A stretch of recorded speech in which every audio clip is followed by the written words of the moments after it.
Right, so this is the revision seminar for Maths 1A on optimisation plus requests afterwards, depending on how long it takes. And as I am required to say, I may not cover everything. It's possible. And so if I don't, it's your fault if you don't study that bit of the course. Okay? Yay. Right, so it's your responsibility to study. This is just to try and help you do that. So I won't necessarily cover everything, which is why I have a bit for questions so that you can ask anything that you're interested in. So I was, before I go into the optimisation, I do need to say that there are revision seminars from previous semesters on various things such as subspaces and basis and techniques of integration and eigen things. So they are on the Maths Learning Centre webpage already, and there is a link to them in the announcements in my uni right now. So you can go and watch them. That's why I'm not going to do more seminars on those things this semester, because you can go and watch them. So I've requested, someone has requested to do optimisation, well, at least one person. So that is what I've decided to do.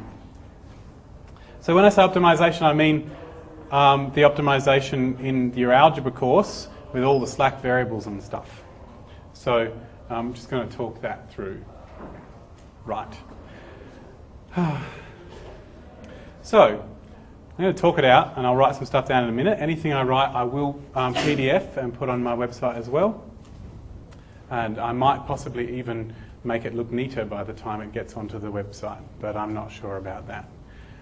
So optimisation is to try and find the best answer for something. So if you did puzzle-based learning, they would have talked about that in one of the lectures and been fairly vague about how that works.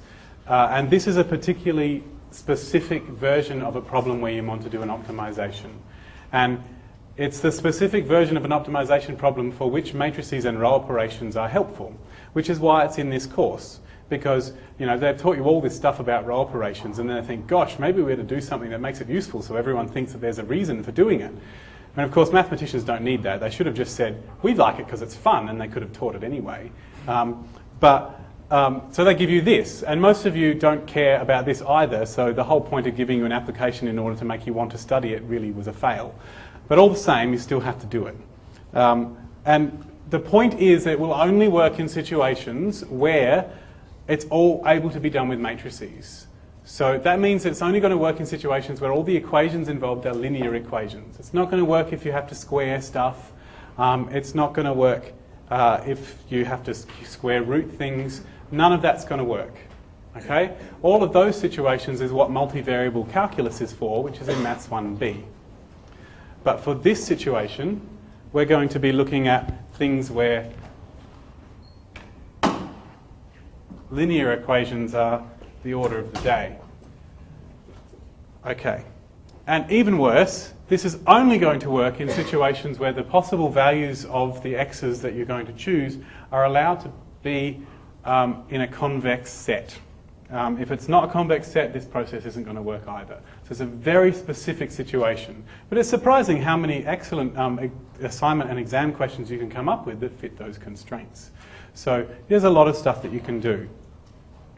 So let's just see if I can remember how the whole process works. What you have is you have some sort of written problem, or possibly just thought problem. And the written problem describes how you need to combine various things to produce an outcome. Okay?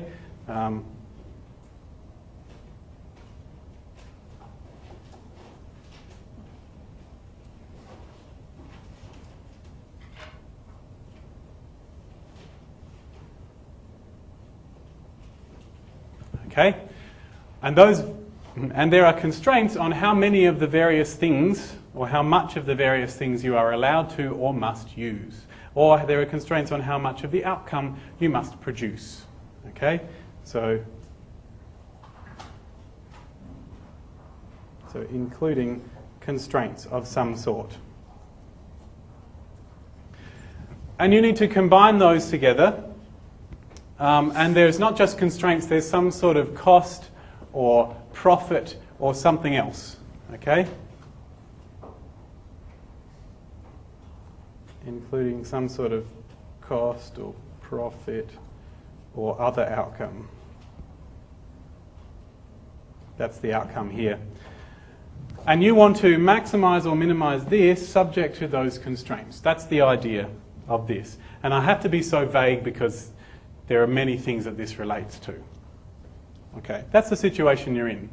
And what you need to do is you need to read what the situation is to figure out what the actual things are that you're trying to find the answer. So you're actually trying to find, or how much of the things give the best outcome. That's what you want. Okay, awesome.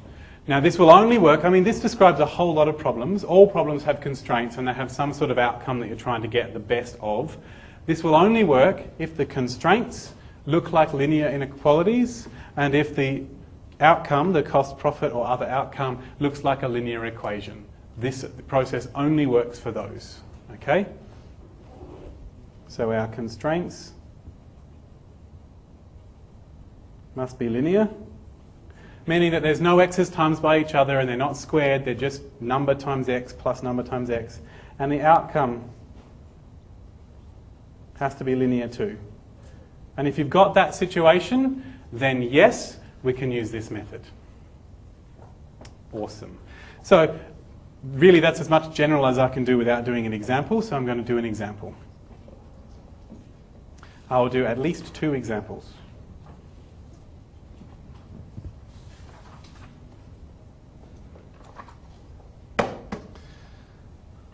So, before I launch into one, is there an example that people have been working on, like in a past exam or something, that you would like me to do? Because otherwise I'll do one from the lectures again. Nope? Awesome. So, I'm going to do one from your lecture notes. You're gonna look?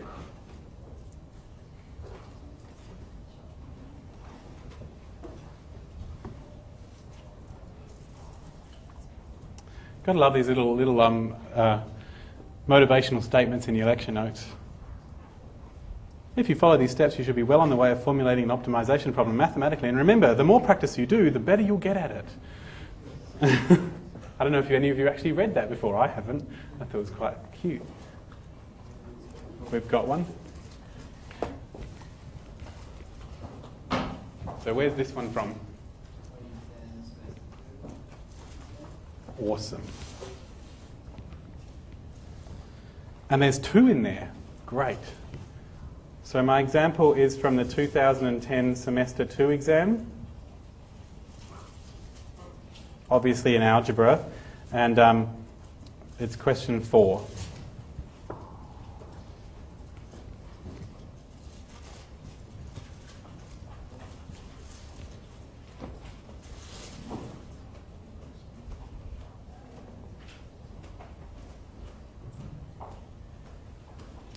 Consider the following linear optimization problem. Minimize f of x1, x2, x3 subject to the following constraints. I. Use slack variables to put the system into standard form and hence write down an initial basic solution. Is this basic solution feasible? And 2. Perform one pivot operation about the point 2,1. Looking for auto control. Engineering South 111. Now recorded in the lecture recording for all time, or until ITS decides to delete it for whatever reason. Is it feasible? And perform one pivot operation and hence obtain another one. And we'll do part B as well. But I'd like to start with this one because this will illustrate how slack variables work. So, right, the concept of slack variables is truly awesome, and it's an extremely clever idea. And as with all other extremely clever ideas, it's often very difficult to understand what on earth is going on. So I'm going to hopefully, by this example, show you how at least I think about it, which might help you. So we're given this function.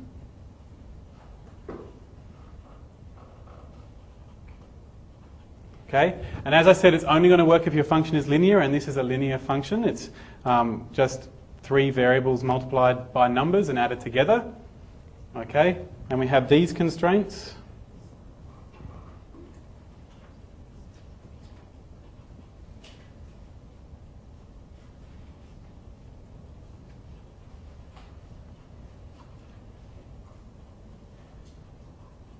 Okay, this is an awesome question. So I might do more than is required in this so that you can see what's going on.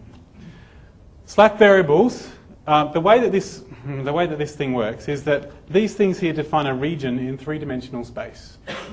Okay, so I've got three xy, an x1, an x2 and an x3, and those things define a region in three-dimensional space. And each of those points in 3D space tells me what x1 and x2 and x3 are. They could be the amounts of different products I'm trying to produce, or they could be flour and water and milk or something if I'm a baker.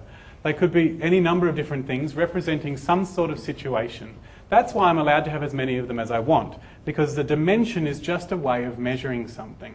So if I'm in an optimization problem, I can have any number of things to measure about the situation I'm in. If I'm a baker, I have temperature of the oven and the amount of stuff that I put in the ingredients of my cake and a whole lot of different things. I might produce eclairs and cakes and these things. I've got any number of things I could write down about my situation, and each of those could be a variable. So I could have like 27 variables describing the operations of my bakery. And that would mean that there'd be x1, x2, x3, x4, x5, up to 27. So just because I can't imagine 27-dimensional space doesn't mean that I can't do maths to solve the problem, because the maths in 27-dimensional space is the same as the maths in 3 dimensions and 2 dimensions, and I can imagine what they look like. Cool. So, certain combinations of my variables might not actually represent a real situation in my bakery or in whatever it is that I'm doing. And so I need to block out the ones that don't actually represent reality, and that's what we're talking about with feasible solutions. I'm only allowed to choose x1 and x2 and x3 that are in satisfying this constraint. If you're looking at functions, if you had like a f equals x squared plus 3x or something like that, this would be my domain. These are the x values I'm allowed to choose to put into this function. That's my domain for my function. Okay? I'm interested in the range of my function because I want to know what the maximum and the minimum are. Now, as you know from the rest of Maths 1A, finding ranges is not easy. And this is a way of finding what the range of my function is. Okay? But it's not just an ordinary function. I've got several variables, so it's much more complicated than what you've got in Maths 1A. You do multivariable functions in the last week of Maths 1B. Okay? So you'll get there eventually. But you're doing it now in Maths 1A. Okay, cool. So this describes some sort of constraint. I'm only allowed to choose x1 and x2 and x3 so that when I put them in, it's greater than or equal to 4. In 3D, a linear equation, if it was equals, would be a plane. There's a plane somewhere. 3x1 plus x2 plus x3 equals 4. There's a plane somewhere in 3D space, and I'm only allowed to be on one side of that plane. Greater than 4 probably means I'm on the outside of that plane. And so I've crossed out everything below, and I've left with the stuff out here. Okay? And this one describes another plane, but I have to be on the bottom side of that plane. And also x1 being greater than or equal to 0 describes another plane where, so this is x being 0 would be where y and z are 0, and that's another plane. So all of these 5 equations here represent planes, and each one slices a piece of R3 off until you get this sort of block in the middle which has flat edges. Okay? So, yeah. I don't like this, but I could slice it down there and down there and down here and produce this lovely box shape that might not necessarily be a box, but it will have flat edges. And what it will have is it will have flat faces, and it will have places where these two faces meet, and it will have corners where 3 of the faces meet. And what we need to do is we need to find these corners, because the theory of convex sets tells me that if I can find the corners, then the maximum value of my function must happen at one of the corners. Okay? Now, ignore this. The idea is that at every point in space, I look at that and I take those 3 coordinates and I put them into my formula and I can figure out what the answer is at that spot, at every point in space.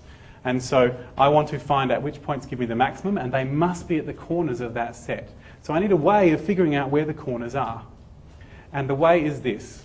I go up to 5-dimensional space because it's apparently easier up there.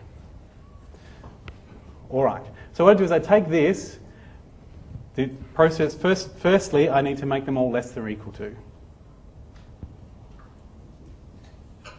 Okay, because if I don't make them less than or equal to, the process will not work. So I'm going to minus the first one, like that, and the second one's already less than or equal to.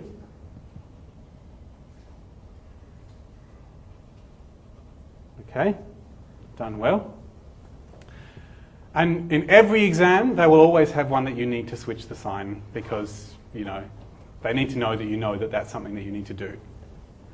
The reason you need to make them less than or equal to is because what you're going to do is you're going to say, sure, there is a plane where x1 plus 3x3 is equal to 2, but I have to be less than. So there's a plane here somewhere and I'm actually over here.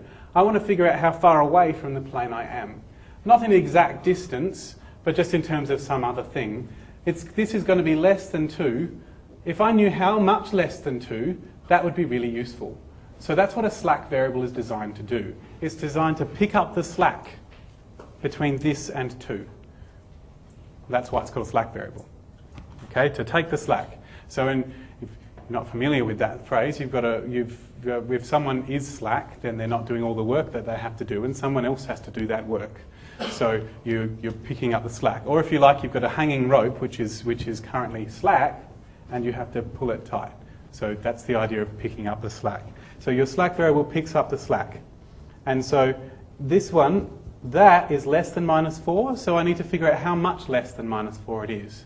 And that is less than 2, and I need to figure out how much less. In fact, I don't need to figure it out, I just need to give it a name. So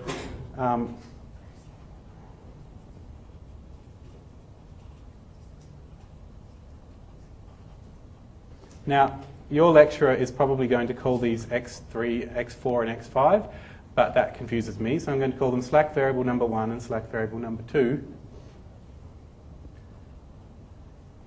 so that when I add on this leftover bit, it comes out to be equal to minus 4. And when I add on that extra bit, it comes out to be equal to 2. Slack variable number 1 because it belongs to inequality 1, and slack variable number 2 because it belongs to inequality number 2. So what does this slack variable tell me? This slack variable being equal to 0,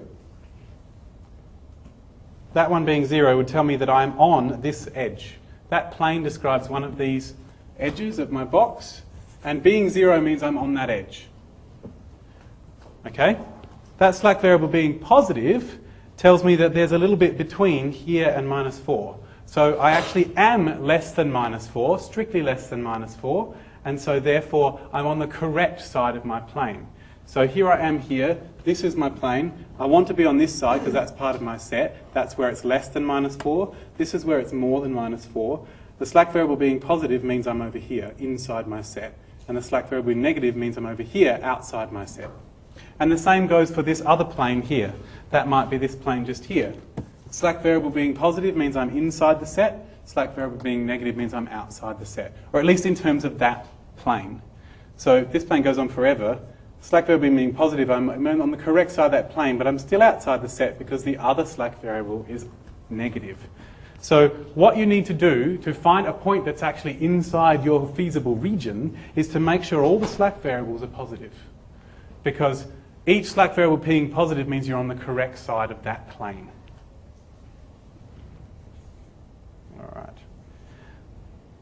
In fact, I will not put that in a box, because that's the exact working you would write. You would not write that, because that doesn't mean anything, but you would put that somewhere. Okay, so now we've inserted our slack variables. This is what's called, I really hope,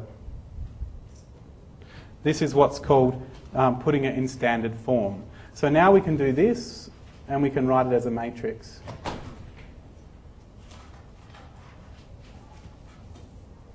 So we have minus 3x1, minus 1x2, minus 1x3, and 1s1, and no s2s is equal to 4.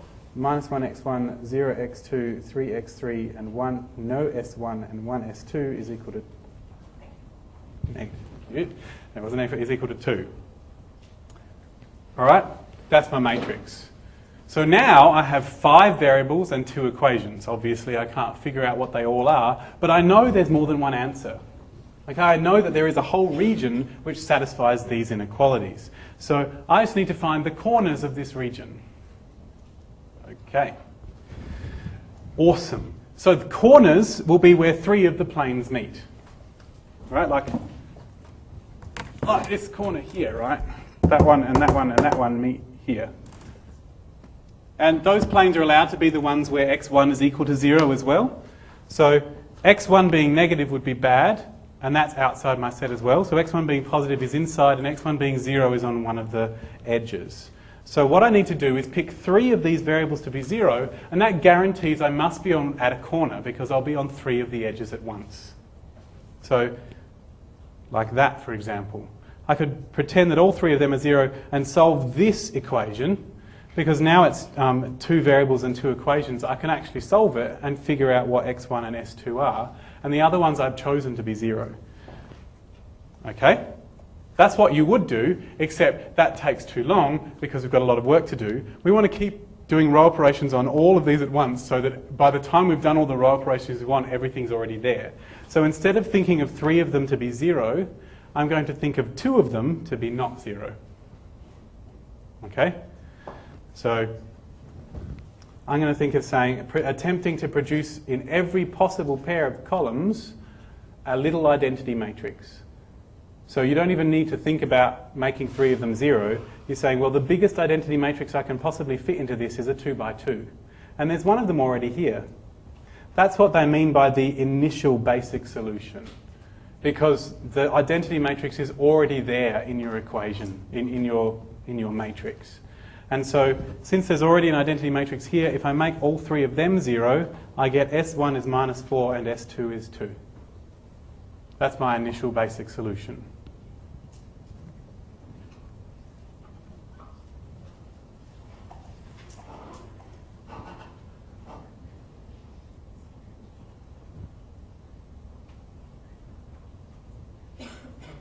Okay, so these 3 were all made 0, so I build them in.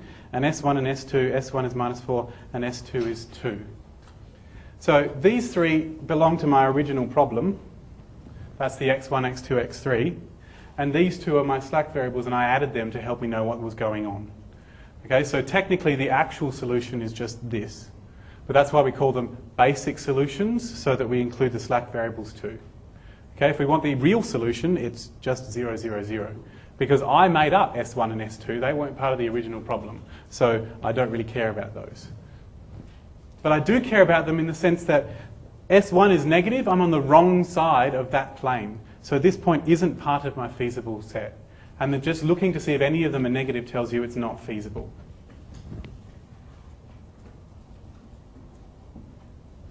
Okay? So the basic process is, you find all possible combinations of 2 of the columns to put identity matrices in, solve them, and then look to find all the ones that are feasible, and then sub all of them into the answer, and that's the maximum. So I'm going to start you down that road, even though you weren't asked to do that, because I want you to see how the whole process works. So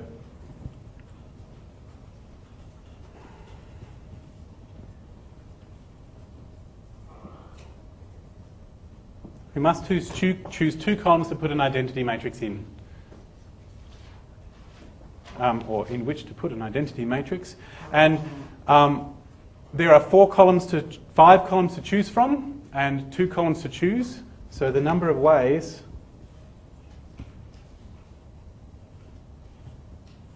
So as a little aside, you may never have seen this before until your lecturer suddenly did it. It's just the number of ways to choose 2 out of 5. It's 5 choose 2. They used to do that in high school, and you may still have done it, but some people don't. And on your calculator, it will have a function of some sort called NCR. If you have an ordinary scientific calculator, if I choose to. If you have an ordinary scientific calculator, it will be shift one of the buttons. You all right? And if we have, if you have a Casio graphics calculator, it would be under options probability. And if you have a TI calculator, you will need to search for the phrase NCR in the catalogue. There is no other way to get to it. So, HP, no clue. So, okay, there is a way of calculating it. You actually need to just do, on the bottom, you go 1 times 2 times all the way up to whatever that number is. And on the top, you start at the 5 and work your way down until there's the same number as there are on the bottom. So the concept being that the first column that you choose, there'd be 5 choices for that one. That's this 5 here. 4 choices for the next one. But it doesn't matter which order you put them in, so you have to divide by the number of ways of rearranging 2 columns. However, this is not about combinatorics, and I'm not planning to teach you that now. But if you have done maths for information technology, you will need to know that. So, and it is useful to know this because it will come back in Maths 1B. So just warning you. But all the same, we now have 10 possible ways to choose 2 columns out of 5. And I need to know, yep? Just quickly, it's not just a catalogue for the TA, you just go into math. It's in math? Yeah. Oh, it's the hyperbolic cos and sine that are only in the catalogue, I believe. Yeah. So it's in math? Yeah, it takes a million years to go through the stupid catalogue. Okay, it's just N? And then probability. Okay, math probability in the Texas Instruments. And usually the notation is you put the 5 and then NCR and then the 2. Yeah. Thank you very much. Always useful to know that. Well, if you have a TI. So there's 10 ways to do that, and I actually need to cover all possible ways of doing that. I've already found one of them, so I make a table for myself.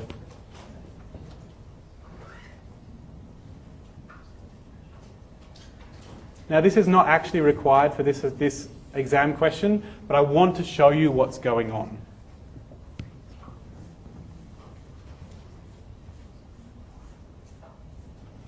So I've given myself 10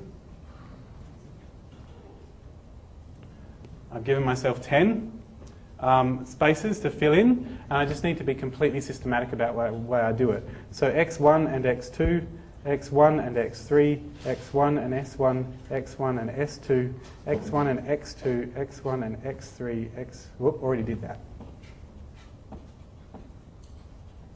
So I've done all the ones with x1, x2 and x3, x2 and s1, x2 and s2. I've done all the ones with x2, x3 and s1, x3 and s2. Done all the ones with x3, and now there's 2 left. So cool, I've got all 10. They're the columns that I need to put the identity matrix in. I do not need to do it in that order. I've already got this one. And the solution in that case was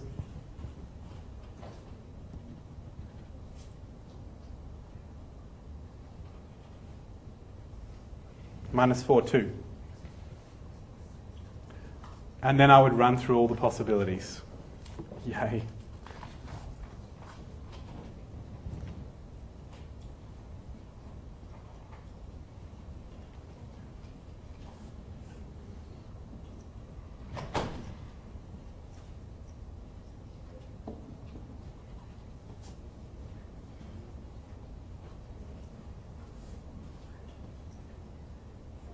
So I've already done that one. It looks like if I just times the top row by minus 1, I'll be able to get an identity matrix there. And so that'll give me the first one that I might want to look for.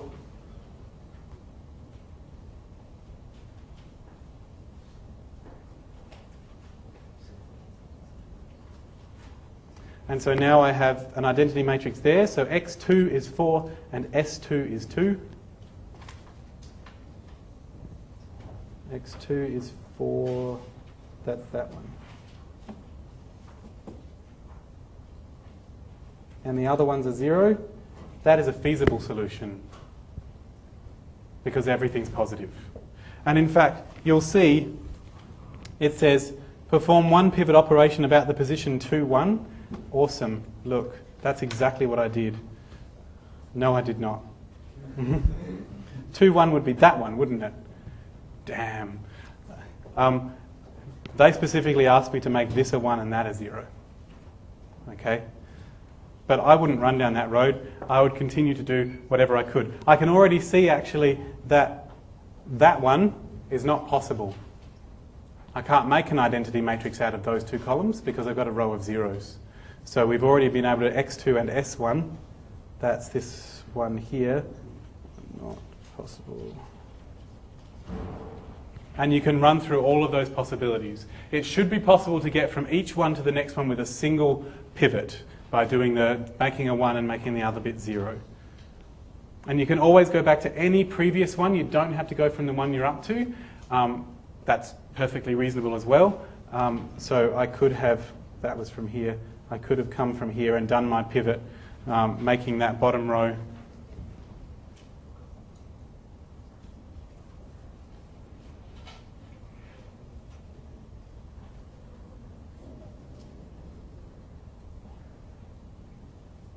and then doing row 1 is row 1 plus 3 of row 2.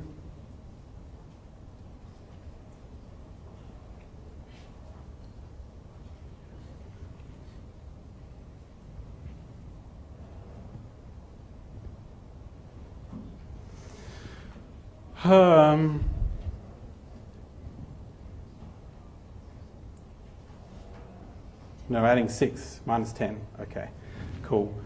And now I do have an identity matrix. It's the wrong way around, but that doesn't matter. I have an identity matrix there. And so I have that S1 is actually negative 10 and X1 is negative 2, so it's still not feasible. If I haven't done my row operations correctly, I sincerely apologize. So that's there. So X1 is minus 2.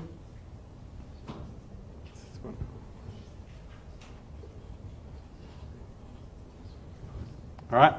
So if I was doing the whole thing myself, I would make this table, but it is extremely unlikely that they will ask you that in the exam. It is tradition for them to get you to do one pivot operation and find a new one. Okay, because they don't want you to do all of this, because that would take you forever. Or at least that would take you 2 hours, which is all the time you have. So, but that's how it works. You'll continue down that road until you find all of them, and then you'll just sub in this part. You'll cross out the feasible one, the non-feasible ones, and you'll sub in this bit into the original function to find the maximum. All right. Awesome. Let's actually do one of the real problems.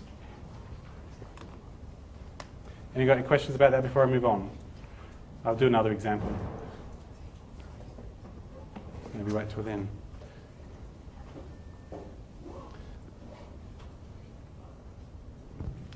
Formulate the following optimization problem mathematically, but do not solve. A furniture factory makes dining tables and chairs from pine logs and operates under the following constraints. The factory must make at least 4 chairs for every table produced, blah, blah, blah, blah, blah. How many tables and chairs should be produced each week in order to maximize income? Awesome. Remember, you do not need to solve this problem, but you must formulate it as an optimization problem with constraints and an objective function. Okay. That's tradition too. They'll often give you that in an exam. Sometimes they'll get you to do both if it's simple enough. So let's see.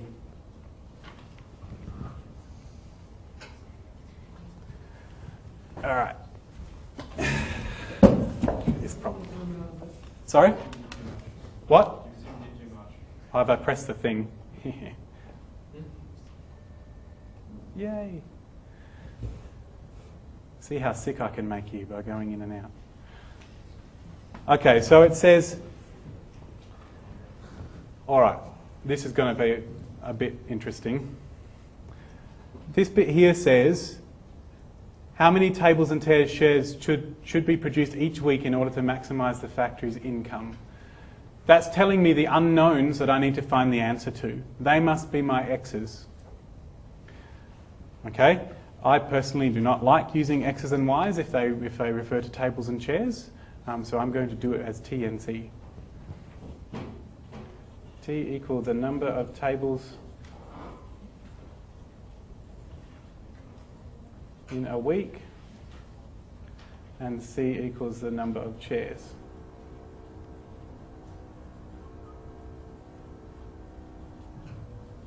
Okay? Cool. And that the line at the bottom there that said find the answers to those things tells me that they must be my variables. You can call them x1 and x2 or x and y if you like. I like to know that they refer to tables and chairs. Okay? I'm going to make a table, no pun intended.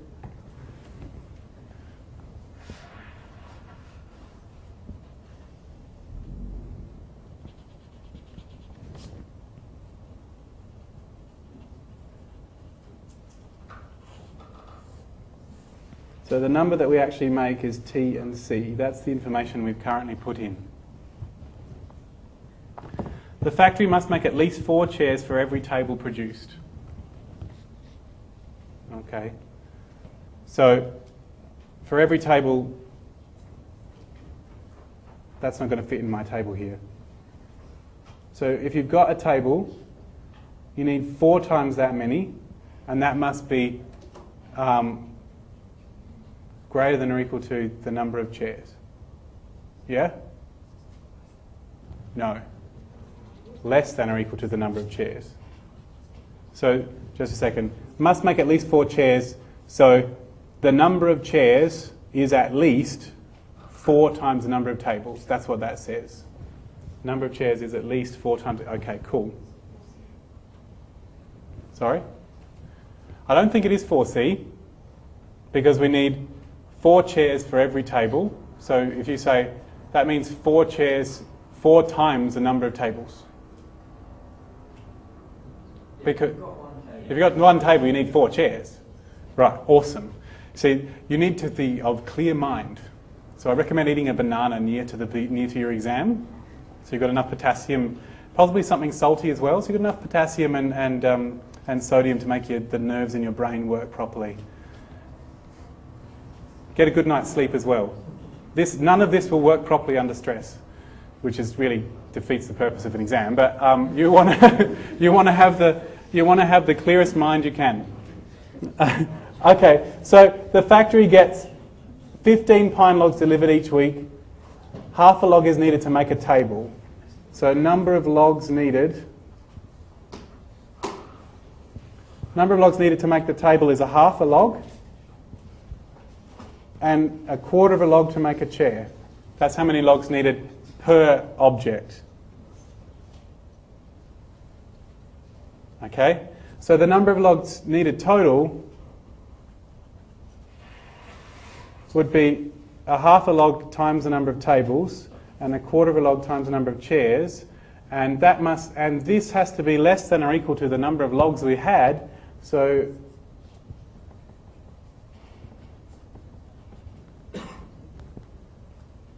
awesome. All right.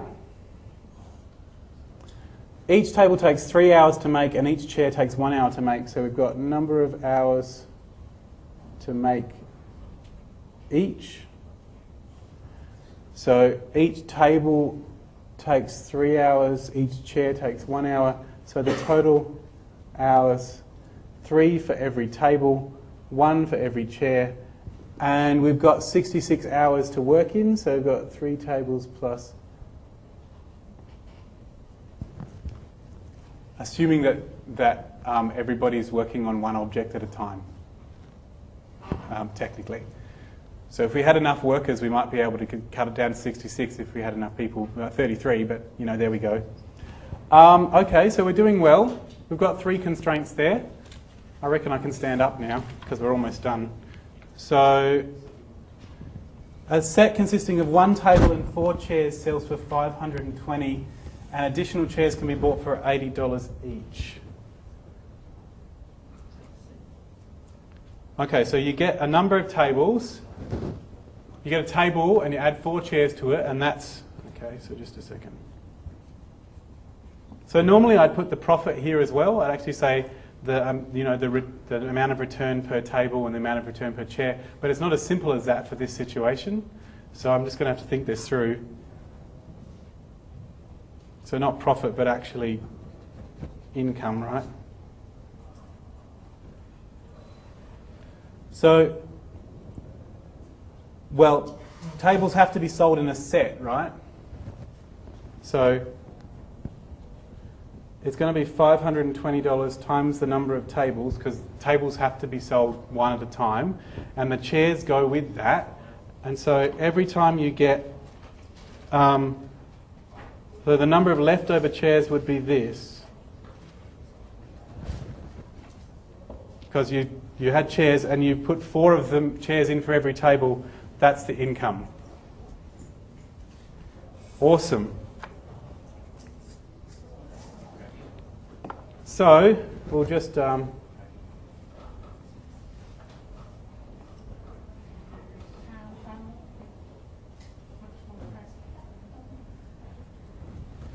I believe in the solutions that you buy from Orms, it says it's $80 per chair, and if you think it through, the 4 chairs in the set are $320, and so that's $200 for the table. That's another way of thinking about it. So there you go. Okay, so we've got an income. So now we want to formulate it as a problem, and the problem is we need to maximize this function.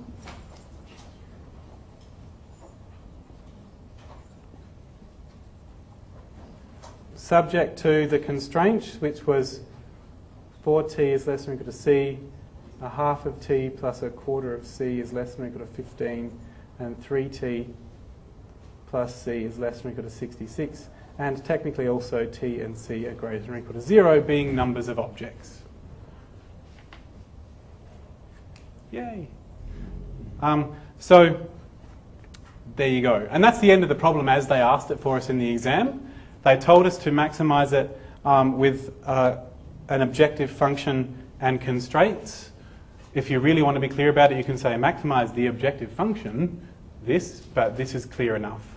And I would even, if I were doing it in the exam, put a box around it so that the person who was reading it could know where the answer was, because there's a lot of stuff written here.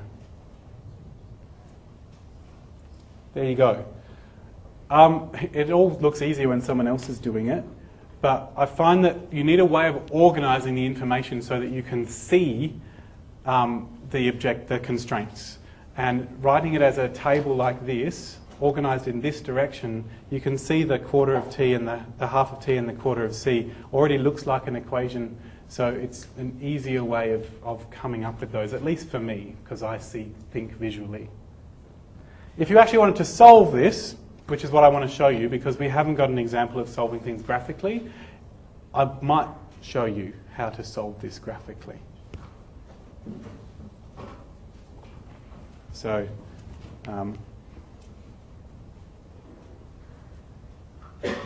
of course the exam didn't tell you to do this, so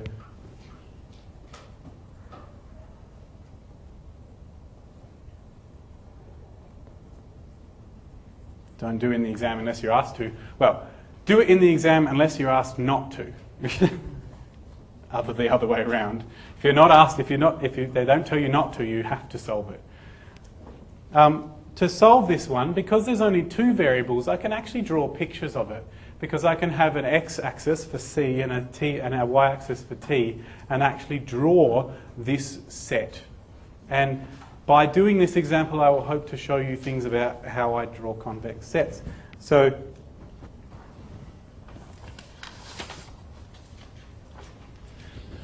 I'm going to need plenty of space. So these 3 equations represent 3 lines. I'm in 2 dimensions, so I have that are lines. And those 3 lines, one side or the other is part of my set and the other part isn't. Okay? And I actually need to know where all those lines cross.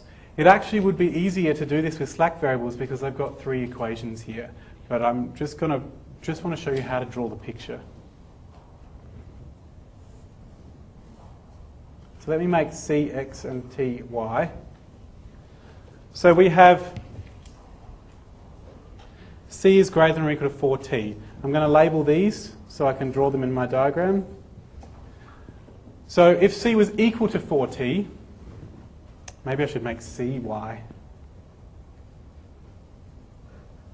Yeah, that'd be better. I've made this decision because I do not like trying to rearrange that to get t equals a quarter of c. So c equals 4t, so y equals 4x. That looks like this. That's my line number 1. Okay? A quarter of t, half of t plus a quarter of c is less than or equal to 15. So from 2, let's multiply everything by 4.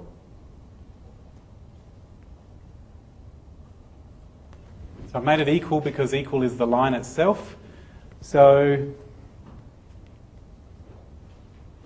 when t is 0, c is 60.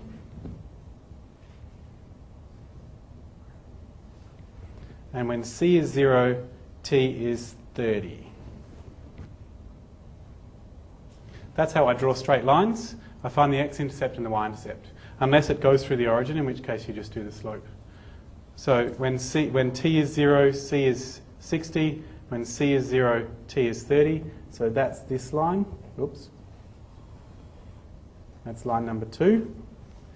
And line number 3, when c is 0, t is 22. And when t is 0, c is 66. I don't know if they go through the same point, so I'm just going to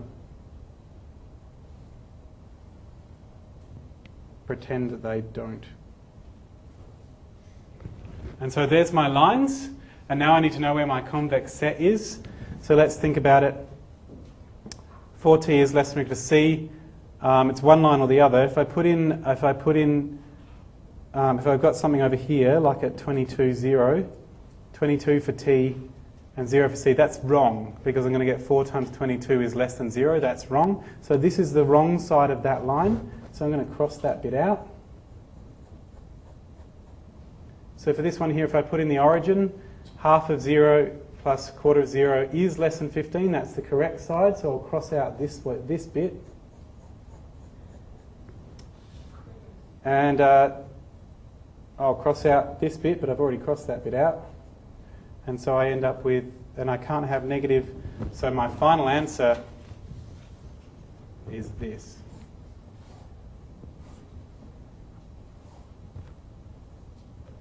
This may come in here, I'm not sure. I don't know where they cross over. So it could be worse than that. If I'd drawn it accurately, it would have been fine. So that's my convex set.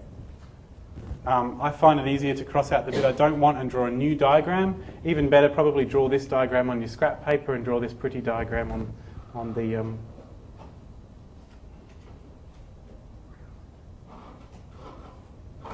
And so now I just need to figure out what these 3 corners are. And that corner there is where this line and that line meet. So I just need to solve them simultaneously. And I know that c is equal to 4t. So this point here, let's call it A. Point A, we have from equation 1, c is equal to 4t. And from equation 2,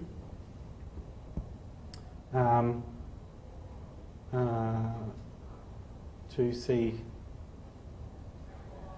equals 60. That's this equation here.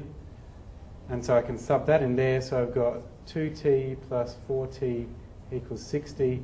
6t equals 60. T equals 10. And since t equals 10, that means that c must be equal to 40. Subbing that back in there. So now I have 3 points. I've got 0, 0. Obviously won't make any profit there. I've got 0, 60. And I can figure out the profit from that.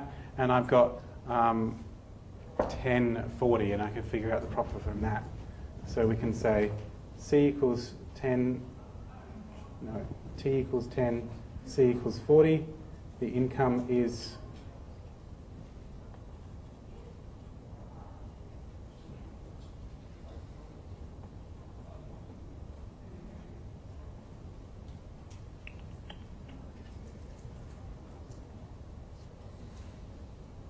We've got t equals 0, c equals 0. The income is obviously 0.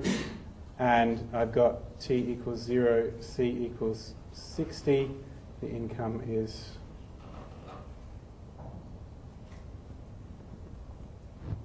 that was t, wasn't it?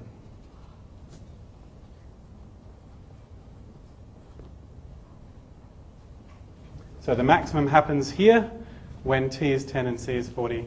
So therefore, make 10 tables and 40 chairs for income 5,200. If this one had been bigger, so I would have done that. So that's how it works. And the process is create your equations, draw your picture, find where all the points meet, which may take quite a bit of working, and then sub all of those points in to figure out which one's the maximum. And then finally have some sort of statement at the end to say what the answer is.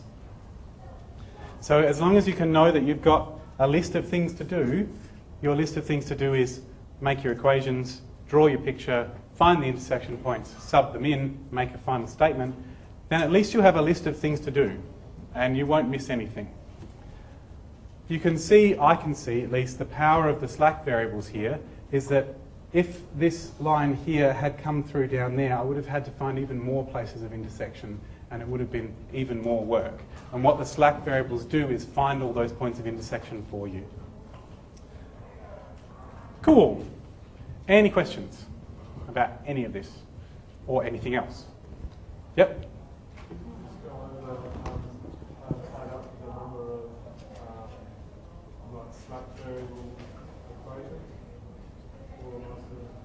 Can it be a bit clearer? You have the 5 and the 2, yep. And you multiply them. Yep. I've been asked to talk more about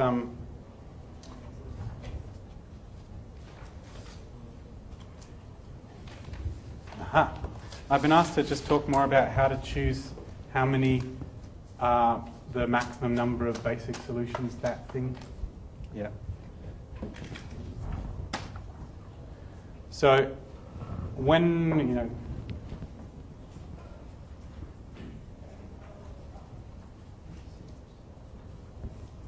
so firstly, they won't all be solutions because some of them don't have solutions at all.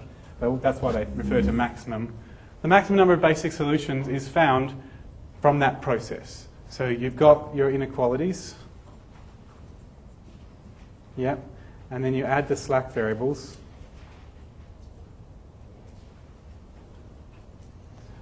So you might have, say, 3 inequalities involving, say, 2 variables, like we had there. And you add the slack variables, 1 for each inequality. You don't add slack variables if there's an equation. If there's something exactly equal, you don't add slack variables to that one. And so what you end up with, a total of 5 variables. Okay? 2 original variables and 3 slack variables. Or 4 original variables and 2 slack variables, or however many there are. So these 2 numbers together produce this answer. Okay? Cool. So when you actually draw your matrix, you'll have something like that. Okay? So you'll have 5 variables this way.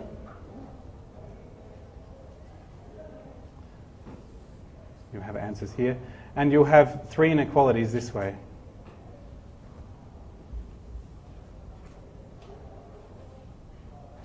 Okay? Cool.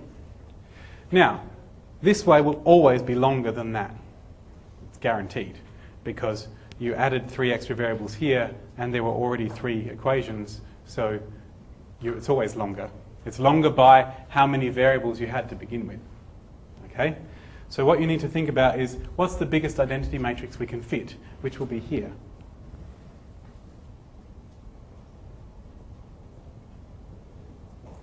Okay? So that identity matrix will be the size of how many slack variables you added. Guaranteed. That's just the way it works. And then the number of leftover columns, which is your original variables, the number of leftover columns, which is the same as how many original variables you have, you need to choose those columns to be well, no, you need to choose these to be an identity matrix. Okay, so we need to choose 3 out of 5 to be an identity matrix. Okay, these two to be 0 and those ones to be an identity. So that's always going to come out to be, okay, and that's always going to come out to be original variables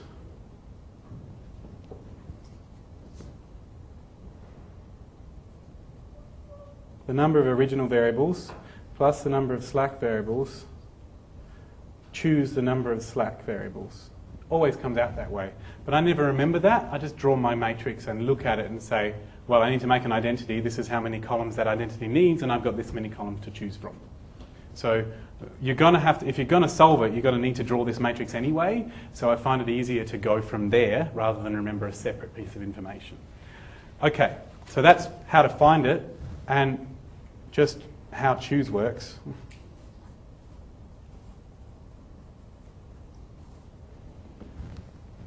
So n choose R, your notes will have had this formula.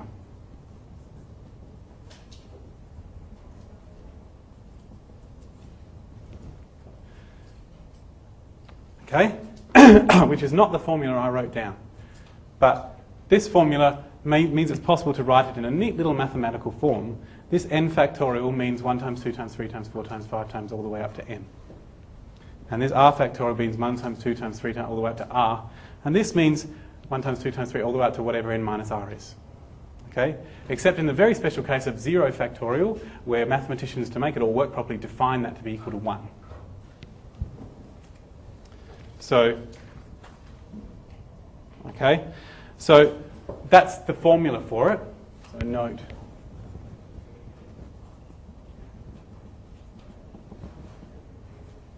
Okay, so as an example, 1 factorial is just 1. 2 factorial is 1 times 2, which is 2. 3 factorial is 1 times 2 times 3, which is 6. 4 factorial is 1 times 2 times 3 times 4, which is 24, and so on. Okay, that's what factorial means. Factorial will come back to haunt you in Maths 1B. So I'd learn it now if I were you. All the same, you can learn it then as well. It's just factorial. With the final just special case that we define this to be 1. For no good reason. Factorial is the number of ways to rearrange n things. So if I had 10 things and I rearranged them, the number of ways to do that rearrangement is 10 factorial. So 0 factorial should be the number of ways to rearrange no things.